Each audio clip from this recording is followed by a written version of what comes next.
Assalamualaikum warahmatullahi wabarakatuh to Madam Myra Kamaluddin. And hello everyone, and welcome to our podcast for today. Podcast titled Unraveling the Social Injustice Within the Indonesian Literature. Firstly, my name is Muhammad Afiq Bezafakritani, and I'm here with my group members Muhammad Alif Irfan, Miza Kamalia, Ahmad Alif Hashim, and Muhammad Aizuddin. And in this episode, we're diving into how Indonesian literature, from poems to short stories and even film, exposes the reality of injustice that shapes people's lives. Exactly. Through our anthology, we explore how writers like Charil Anwar, Wiji Tukul, Pramodya Anantato, and Seno Gumira Ajidharma turn literature into a weapon of truth, protest, and empathy. So sit back and join us as we journey through powerful voices of resistance, where every poem, story, and film becomes a mirror of injustice and hope for change.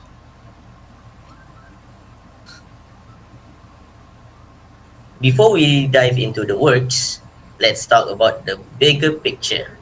Indonesian literature itself, from the colonial era to the New Order and Reformasi period. Indonesian writers have faced censorship, exile, even imprisonment for telling the truth.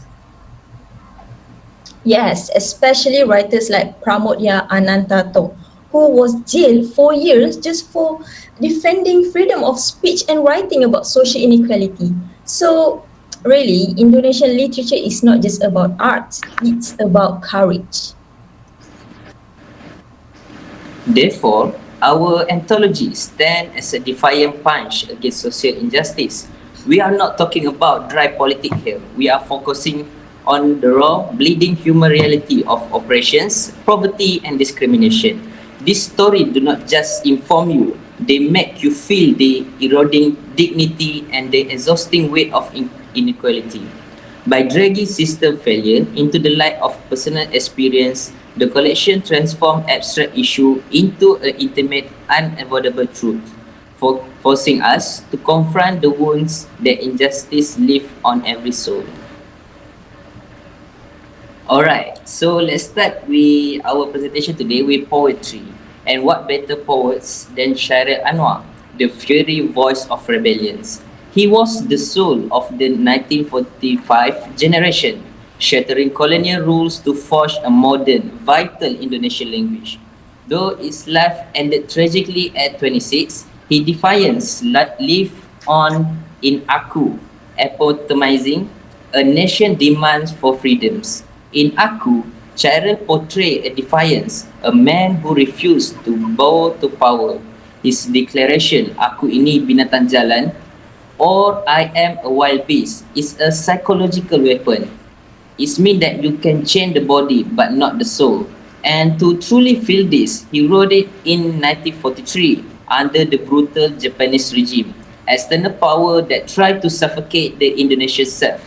Anwar Defiance Scream was a direct counterattack, modeling the uncompromising national spirit required for the coming political fight. This act proved the soul could be free even when the body was not. Right. And in Diponegoro, Chairil transforms a historical figure into a symbol of moral resistance. Prince Diponegoro's struggle against Dutch rule becomes a metaphor for national pride and sacrifice. It shows how literature can keep the spirit of revolution alive even after the war. Exactly, both Aku and Diponegoro scream the same essential truth. Freedom is not a charitable gift. It is violent, necessary act of claiming. It demands unyielding defiance and the willingness to pay the ultimate price against any forces that seek to defiance one word or existence. Now, Wiji Tukul, a poet from Indonesia's New Order era, carried that same fire of resistance into his own time. In Peringatan or Warning, he speaks directly to the people, saying, "Jika rakyat pergi, polisi juga pergi," which means If the people go, the police go too. It's his way of reminding us that power only stands because people allow it. And when people rise, even the strongest walls start to crack. And that idea of wall breaking really connect to Bunga and Tembok poem. In that poem particularly, the wall represent the rigid, brutal permanence of oppressions, while the flowers stand for the people quiet, unshakable hopes. The promise the flower will keep growing carries such a powerful because no matter how much forces try to contain it, the human spirit always find a way to break through. That line gives so much hope. Even though Tukul disappeared in 1998, likely silenced by the regime, his poetry still speaks today, reminding us that resistance never really dies. Both poems remind us that silence is never peace. It's a warning that truth is being buried. In Peringatan, Tukul warns that when people are too afraid to speak, when they whisper instead of protest, it means freedom has already been stolen.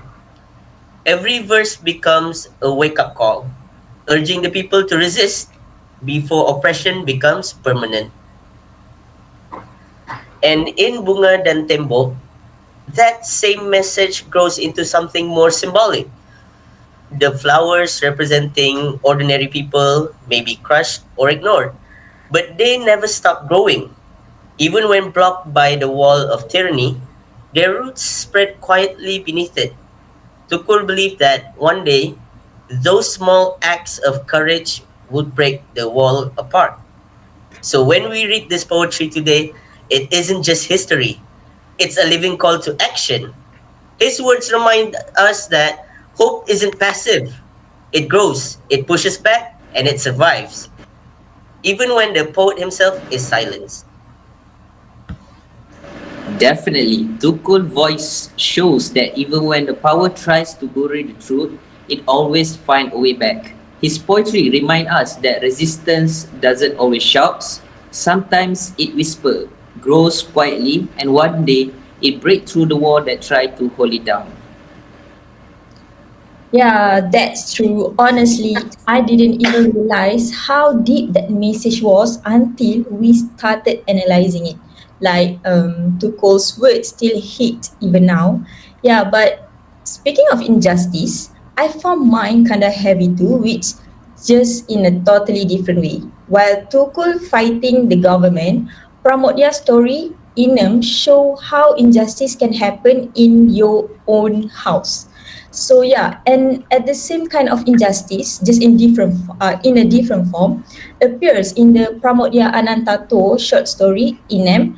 This one really hits differently because it's not about politics or revolution, but about an 8-year-old girl who forced into marriage. Like, imagine a child already treated like an adult just because her family is poor. So this story follows Inems who basically sacrificed by her own mother, which the mother honestly believes she's doing the right thing, saying she's made it now 8 years old.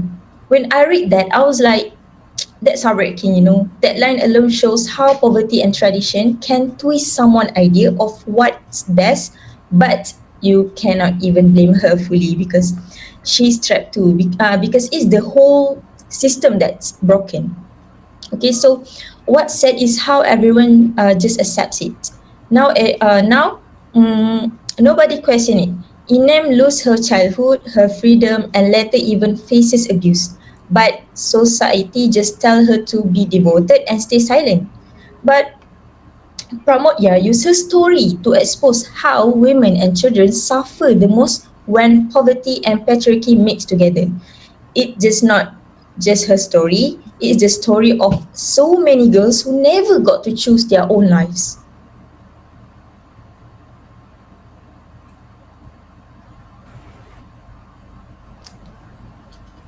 Yes, And the saddest part is how silence becomes part of the injustice.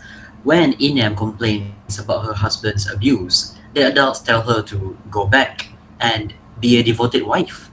It's a painful reflection, okay, of how society normalized women's suffering just because that it was told that it was tradition. And that what makes Inem even more powerful is even when you look at Pramodya himself. He wasn't just a writer, he was someone who actually lived through oppression. He got imprisoned for speaking about social injustice. And one of the reasons was because he defended the rights of Chinese Indonesian who were being discriminated against at that time. And that's what made his work so meaningful. He never wrote from a distance, he wrote from experience, from courage, and interestingly, the same issue, which is the struggle of the Chinese minority, appear again in our next story, which is Seno Gumira Ajidharma. Clara takes that same theme but shows in a much darker, modern context, which during the 1998 Jakarta Riot, so in a way, Pramodya fights for justice continues through Seno's story, just in a different era and form. Yes, thank you very much. So I will be telling you about Clara, written in 1998 by Seno Gumira Ajidharma. Okay, so Clara, it tells the story of a young Chinese Indonesian woman who becomes a victim of brutal violence during the 1998 Jakarta riots, which is a very violent event that has scarred Indonesian history even to this day. Through her suffering, Seno Gumira Ajidharma exposes how ethnic hatred and gender violence often intersect, turning women's bodies into targets of both racial and patriarchal rage. Clara's cry, written as one of the lines in the short story, "What's wrong with being born Chinese?" isn't just a question, it's a desperate confrontation with a society that denies her own humanity. Seno's storytelling is striking. Why do you ask? Because violence isn't only physical. If the violence that happens in the short story is not only physical, not only to Clara's own physical form, it's psychological, institutional, and moral. Clara's pain is retold through the voice of a cold, detached narrator, a man who wears a uniform but hides beneath it, representing how authority often masked cruelty. His statement, "Maybe I'm a dog, maybe I'm a pig, but I wear uniform, I wear a uniform," captures the dehumanization of both the victim and the perpetrator in a system without conscience. Yeah, and the narrators respond, doubting her, asking how she can prove it, reveals another layer of injustice. Even victim must fight to be believed. Seno exposes how silence and denial protect power, not people. Exactly. So, when we place Clara besides Inem, both women don't live in politics alone. No, it lives on in homes, communities, and even in the institutions meant to protect us. Imagine that, people. So, thank you. Continuing on. Okay, so thank you. After witnessing how injustice can silence and break lives, it is also important for us to look at where resistance and hope continue to grow. Now, to the end on a more hopeful note, let's talk about Laskar Pelangi in 2008, which was directed by Riri Riza. So, this film tells the story of 10 poor children from Belitung Island who fight for education despite poverty and discrimination. So, unlike the other works we've discussed just now, which highlight suffering and oppression directly, Laskar Pelangi shows resistance through hope, through the belief that education can open doors that society tries to keep closed. Yeah, and I love how the film captures the idea that knowledge is power, that the education can actually break the cycle of inequality. Exactly. As for example, Bu Muslimah, their teacher, she is the heart of the story. She is not a political figure, not even a public protester, but she resists in her own way. Her resistance is nurturing potential, reminding her students that they deserve to dream just as big as anyone else. Bu Muslimah, she teaches not just lessons, but confidence, imagination, and self worth. Through her, the film shows that sometimes the greatest revolution begins with simply telling a child, your dreams are valid. And then there is also Lin Tang, a brilliant student who cycles kilometers every single day just to get to school. His determination shows that talent exists everywhere, but opportunity does not.